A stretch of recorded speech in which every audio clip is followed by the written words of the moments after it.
ಮಾಜಿ ಸಚಿವ ಹಾಲಿ ಶಾಸಕ ಜನಾರ್ದನ ರೆಡ್ಡಿಗೆ ಮತ್ತೆ ಗಣಿ ಕುಣಿಕೆ. ಹೌದು, ಆ ಸಂಕಷ್ಟ ಎದುರಾಗುತ್ತೆ. ಯಾಕೆಂತ ಹೇಳಿದ್ರೆ ಗಣಿರೆಡ್ಡಿಗೆ ಮುಳುವಾಗುವ ರೀತಿಯಲ್ಲಿಯೇ ಓಬಳಾಪುರಂ ಮೈನಿಂಗ್ ಕಂಪನಿಯ ಕೇಸ್ ಶೀಘ್ರದಲ್ಲಿಯೇ ಸುಪ್ರೀಂನಲ್ಲಿ ಆಕ್ಷೇಪಣಾ ಅರ್ಜಿ ವಿಚಾರಣೆ ಆರಂಭ ಆಗುತ್ತೆ. ಸುಪ್ರೀಂ ಕೋರ್ಟ್ನಲ್ಲಿ ಆಕ್ಷೇಪಣಾ ಅರ್ಜಿಯ ವಿಚಾರಣೆ ಆರಂಭ ಆಗುವ ಮುನ್ಸೂಚನೆ ಸಿಕ್ಕಿದೆ.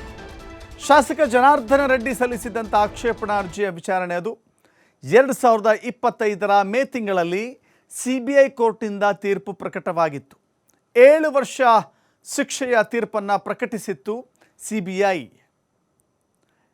ತೀರ್ಪನ್ನು ಪ್ರಶ್ನಿಸಿ ಆಕ್ಷೇಪಣೆಯನ್ನು ಸಲ್ಲಿಸಿದ್ರು ಶಾಸಕ ಜನಾರ್ದನ ರೆಡ್ಡಿ.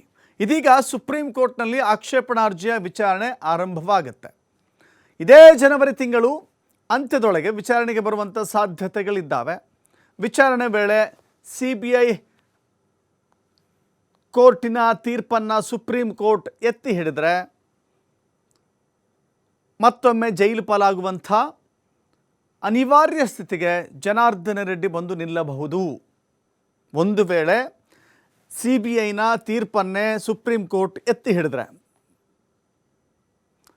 ಅಥವಾ CBI ಕೋರ್ಟ್ ತೀರ್ಪನ್ನು ಅಥವಾ ಅದರ ವ್ಯತಿರಿಕ್ತವಾಗಿ ಸುಪ್ರೀಂ ಕೋರ್ಟ್ ಬಂದರೆ ಜನಾರ್ದನ ರೆಡ್ಡಿ ನಿರಾಳರಾಗ್ತಾರೆ. ಅವರ ಮೇಲೆ ಅನೇಕ ಆರೋಪಗಳಿತ್ತು. 2011 ಸೆಪ್ಟೆಂಬರ್ 3 ಜನಾರ್ದನ ರೆಡ್ಡಿಯನ್ನು CBI ಅಧಿಕಾರಿಗಳು ಬಂಧನಕ್ಕೊಳಪಡಿಸಿದ್ರು. ಜನಾರ್ದನ ರೆಡ್ಡಿ ಮತ್ತು ಅವರ ಬಾಬಾ ಶ್ರೀನಿವಾಸ್ ರೆಡ್ಡಿ ಇಬ್ಬರನ್ನು ಕೂಡ ಅಂದು CBIನ ಅಧಿಕಾರಿಗಳು ಅರೆಸ್ಟ್ ಮಾಡಿದ್ರು. ಹೈದರಾಬಾದಿನ ಚಂಚಲಗುಳ ಜೈಲಿನಲ್ಲಿ ಇರಿಸಲಾಗಿತ್ತು ಅವರನ್ನು. ಆ ನಂತರದಲ್ಲಿ ಬೆಂಗಳೂರಿನ ಪರಪ್ಪನ ಅಗ್ರಹಾರದಲ್ಲೂ ಕೂಡ ಇರಿಸಲಾಗಿತ್ತು ಬಾಡಿ ವಾರಂಟ್ ಮೇಲೆ.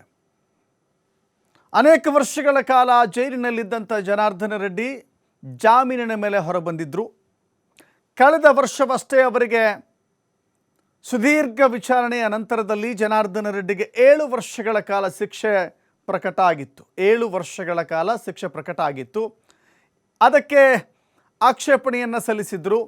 ಅದರ ಅರ್ಜಿಯ ವಿಚಾರಣೆ ಇನ್ನೇನು ಬರೋದಿದೆ, ಏನಾಗುತ್ತೋ ಎನ್ನುವ ಡವಡವ ಖಂಡಿತವಾಗಿಯೂ ಜನಾರ್ದನ ರೆಡ್ಡಿಗೆ ಅದು ಸಹಜವಾಗಿಯೇ ಕಾಡುತ್ತೆ.